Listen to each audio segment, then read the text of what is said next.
Parasti mums patīk domāt, ka mēs esam unikāli arī savās problēmās un negācijās. Tā nebūtu nav. Ņemsim kaut vai par piemēru Starptautisko valūtas fondu. Ļoti svarīgi, jo sevišķi mūsdienās organizācija, kas regulē finanšu politiku visā pasaulē. Labi atceramies, ka šajā vasarā bija skandāls ar šīs organizācijas bijušo vadītāju, krimināla seksa rakstura skandāls.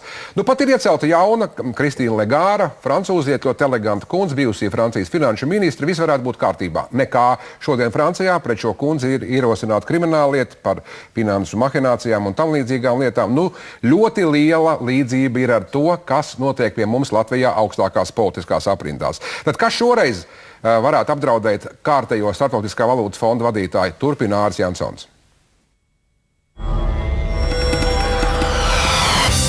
Reti kurš apšaubīja, ka viņa ir ideāla kandidatūra nepatīkamas dienas piedzīvojušā fonda stabilizēšanai un sāpīgu sarunu vešanai ar krīzes piemeklētām valstīm visās pasaules malās. Jaunībā Kristīna Legāra bija Francijas sinhronās peldēšanas izlasē. Tagad peldēšana līdztekus jogai, opera mūzikai un dārzkopībai ir viņas vaļasprieks. Viņa ir veģetāriete un kategoriski nelieto alkoholu. Inteliģenta sieviete ar vēsu galvu, pievilcīga personība, kas prot panākt darba rezultātu, patiesas anglosakšu kultūras cilvēks ir tieši tas, kas fondam tagad ir vajadzīgs un kompensētu viņas tautiešu skandālu. Bet par tumšo mākoni, kas atpeldēja jau viņas jaunā karjeras pakāpiena pirmajās nedēļās, daudziem bija zināms. Pati Legāra arī iepriekš zināja, ka tūdaļ nonāks izmeklētāju redzeslokā kāda jau turpat 8 gadus veca skandāla sakarā, un arī Starptautiskā valūtas fonda valde zināja par šādu risku, ieceļot viņu par savu rīkotāju direktoru. Francijas tiesas komisija, kas izmeklē tikai valdības locekļu pārkāpumus, pašlaik pēta Legāras lomu strīdā starp valsti un uzņēmēju Bernāru Tapī, laikā, kad viņa bija tieslietu ministre. Tapī apsūdzēja banku Credit Lyonnais, ka tā no viņa nopirkusi firmas Adidas akcijas par tīši zemāku cenu, bet vēlāk caur meitas firmām pārdevusi tās no jauna ar vairāku 100 miljonu eiro peļņu.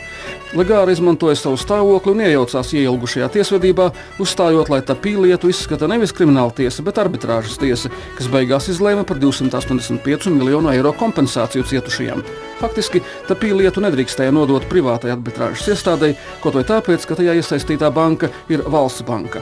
Šobrīd nepatīkamākais ir tas, ka tiesa grasās izmeklēt nevis Legāras pilnvaru pārsniegšanu, kā visi domāja sākumā, bet gan līdzdalību krāpšanā un valsts fondu izšķērdēšanā, kas skan nopietnāk.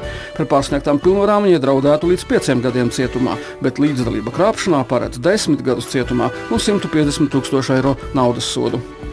Legāra saka, ka vienmēr rīkojusies valsts interesēs un sirdsapziņā esot tīra. Padomnieki skaidro, ka ministre domājusi par nodokļu maksātājiem, jo iestrigusī tiesvedība maksājusi krietnu valsts naudu.